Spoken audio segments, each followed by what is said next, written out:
Salut à toi l'ami. Aujourd'hui, petite vidéo, on va parler consommation, merchandising.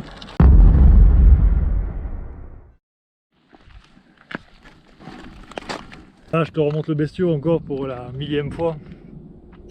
Mais donc un fixie, donc un cadre des années 70 récupéré quasiment à la poubelle, remonté pour rien du tout avec le pédalier d'origine. La roue KS Cycling, pareil, récupérée sur un vélo. Ça, c'est pareil, la roue avant récupérée sur un vélo. C'est que de la récup, hein. Tout ça pour te dire que voilà, un vélo des années 70, ils n'ont rien inventé, quoi, d'accord? Ça, c'est un cadre acier. Franchement, ça passe partout, ça passe nickel. Tu vas sur les graviers, alors là, c'est pareil. Les pneus, bah, c'est toujours pareil. Les pneus, là, tu as un passage, tu peux mettre du 35 sans problème, même plus, hein. Tu peux mettre des garde-boue, tu peux mettre des lampes, tu peux mettre ce que tu veux. Regarde, tu as des attaches ici. Donc ça, c'était fait en 70 et on n'a rien inventé. Le gravel, on n'a rien inventé. Faut arrêter, quoi. Ceux qui te disent la mode, c'est la mode du fixie, c'est une mode. Mais non, le fixie, ça a toujours existé, hein. C'est l'ADN même du vélo. Les premiers vélos, ils étaient à pignon fixe. Moi, je suis pas un dinosaure, mais mon premier vélo quand j'étais gamin, c'était un pignon fixe, hein. Ensuite, parce qu'on va te dire oui, mais c'est toujours pareil, il y a des modes et tout. Alors, je suis d'accord avec toi. L'industrie du cycle, ça a toujours été, ils nous ont toujours mangé le cerveau. Mais il faut arrêter de continuer comme ça, quoi. Quand on va te dire un pneu, regarde, moi c'est ce pneu là, j'ai pas de frein, hein, t'as vu, je sais pas si tu arrives sur la chaîne. Donc je fais que des skids, hein, pour déraper. Et ben il tient le coup. Il a je sais pas combien il a de kilomètres, il a jamais crevé, il a jamais eu un problème, j'ai jamais pincé avec. Je vais partout. Bon là je vais pas descendre là parce que je te laisse imaginer, c'est pas non plus un VTT, mais bon voilà, là tu prends un VTT, tu descends. Tu prends un gravel, ici tu descends pas, hein. Tu descends sans amortisseur ici. Ici tu descends pas. C'est un vélo qui coûte rien à l'achat, qui coûte rien en entretien. T'as rien à faire dessus, tu mets une goutte d'huile. Là la dernière fois, hier je suis rentré, il était plein de boue. Je l'ai passé sous l'eau et c'est fini, quoi. Un coup de chiffon et c'est tout, ça repart, quoi. Une goutte d'huile sur la chaîne et c'est tout. Ça c'est pareil, l'huile. Ouais, il faut mettre de la wax et des ci et des là, mais non, de quoi? Moi je fais des milliers de kilomètres avec mes vélos et je mets de l'huile 3 en 1 sur la chaîne et puis c'est tout. Je vois pas pourquoi chercher midi à 14 h. Donc je reviens sur les pneus. Ça c'est un pneu qui coûte 12 euros. 12 euros. On va te dire ouais mais il est nul. Mais pourquoi il est nul? Moi j'arrive pas à comprendre. Tu veux que je te montre tous les vélos que je fume, des vélos à 10 000 euros, qui ont des pneus à 60, 70 euros ou 80 euros? Ça sert à rien. Moi ce pneu là il est juste nickel, quoi. Je veux dire, je fais pas de la compétition. Si je fais de la compétition, voilà, je vais gagner quelques watts, quelques grammes par-ci par-là, mais j'aurai une assistante derrière moi qui va, en cas de crevaison, qui va me changer la roue. Si c'est pour que je m'achète un pneu hyper fin et des chambres à air super fines, et puis ou à rouler en tubeless et puis être emmerdé sur le bord de la route, ben non, ça sert à rien. Moi j'ai pas d'assistance derrière moi. C'est un vélo où je peux tout faire avec. Je pars en ville avec, je fais tout avec ça. Donc je le mais dans la voiture, je démonte la roue avant, en 2-2 il est dans la voiture. Donc ça j'ai pas peur de le garer.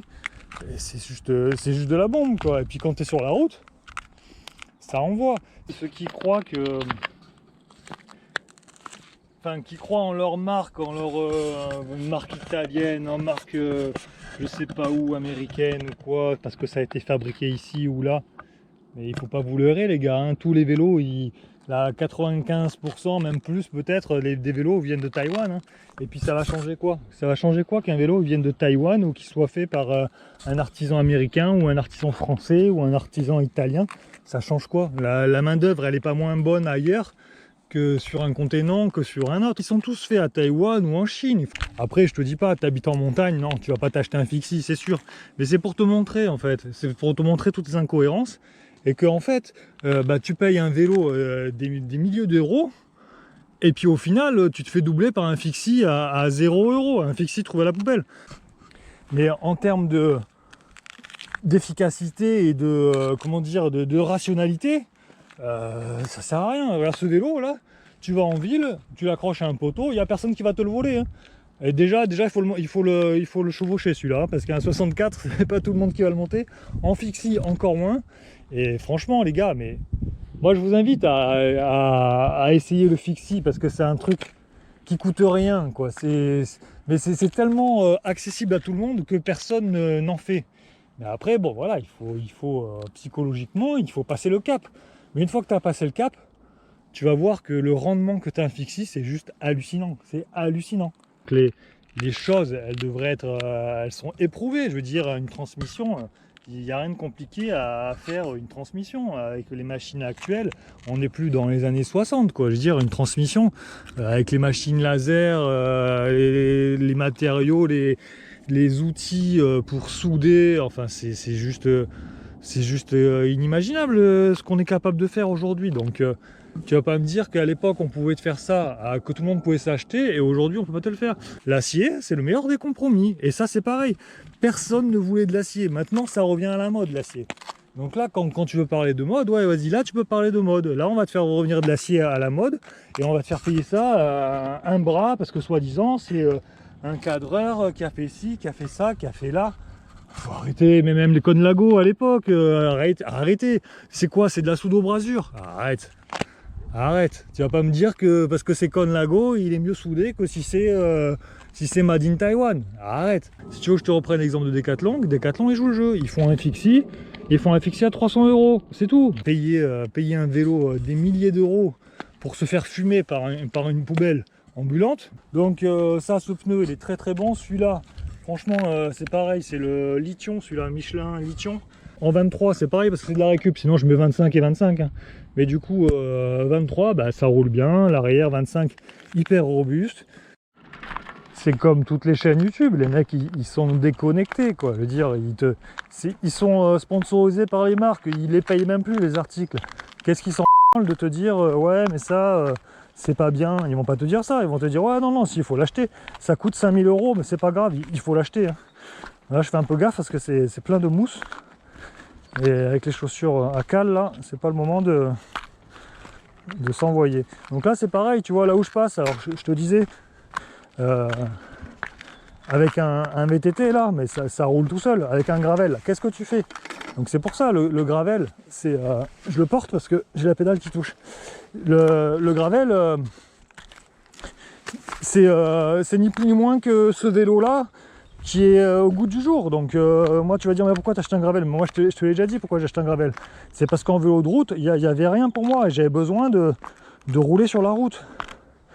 Donc l'avantage c'est que quand tu vas chez Decat, et bah, tu achètes un vélo neuf, c'est le prix de la transmission, quoi. Moi je roule en 105, c'est hyper fluide, c'est hyper agréable à rouler, puis le vélo il est confortable, c'est un vélo neuf.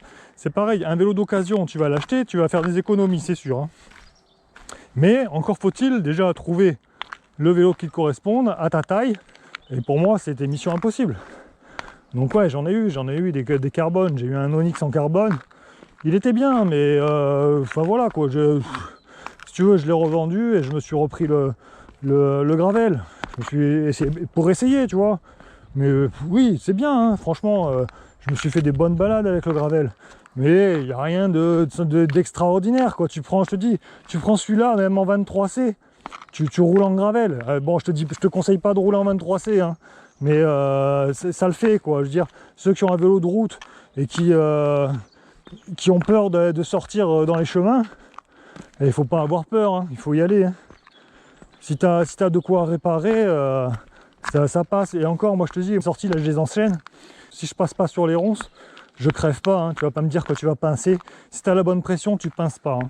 Ça peut arriver vraiment si tu as mal anticipé ta trajectoire et si tu as mal anticipé ta vitesse. Mais même si tu es en tubeless et que tu vas pas pincer, mais comme je te l'ai déjà dit, ou tu vas déjanter, ou tu vas niquer ta jante. Donc le résultat, il est tout aussi, il est peut-être même pire en tubeless. La question, est-ce que c'est mieux ou quel vélo tu prends le plus de plaisir à rouler? Moi, franchement, avec lequel vélo je prends le plus de plaisir à rouler? Alors, je vais te dire celui-là, parce que celui-là, c'est un vélo qui m'a rien coûté. et qui, des vélos comme ça, t'en trouves, hein, surtout si t'as pas une taille de géant comme moi là. Mais sinon, voilà, c'est un vélo qui te coûte rien, déjà ça fait plaisir, que tu roules avec, et en plus avec lequel tu partages tout, quoi. Dire, tu vas l'utiliser au quotidien, tu vas aller au travail avec, tu vas aller faire tes courses, tu vas te balader comme aujourd'hui, tu vas faire l'entraînement, comme aujourd'hui aussi, hein. Je vais mettre un peu dans les watts tout à l'heure. Donc voilà, c'est un vélo qui te coûte rien à l'achat, qui te coûte rien en entretien, qui te coûte rien en utilisation. Le pire que ça va te coûter, ça va être le pneu arrière, parce que le pneu arrière, tu vas le solliciter, mais honnêtement, celui-là, le Michelin Dynamic Sport, il s'use jamais, quoi, en fait, quoi. Pourtant, je suis toujours en train de déraper parce que j'ai pas de frein à l'arrière. Donc, tu vois, je fais des skids tout le temps, quoi. Si vraiment je devais garder qu'un seul vélo, mais pour tout faire, c'est-à-dire pour partir en voyage, non, je vais pas aller rouler en bikepacking avec ce vélo, mais je veux dire, tu peux le prendre dans la voiture, ça prend pas de place. Une fois que tu as enlevé la roue avant, tu peux même enlever les deux roues, t'as pas de dérailleur, t'as rien, ça se range tout seul en fait. Donc tu le mets dans le coffre de la voiture à plat ou sur le côté à la verticale, une fois que tu as enlevé les roues, ça prend pas de place, quoi. Donc tu l'emmènes avec toi en voyage, tu t'en sers tous les jours au quotidien, t'as pas peur de l'attacher, t'as pas peur de le faire tomber, t'as pas peur qu'on te le vole.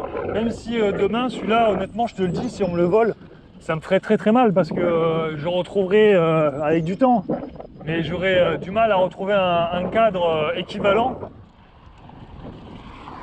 surtout en taille 64.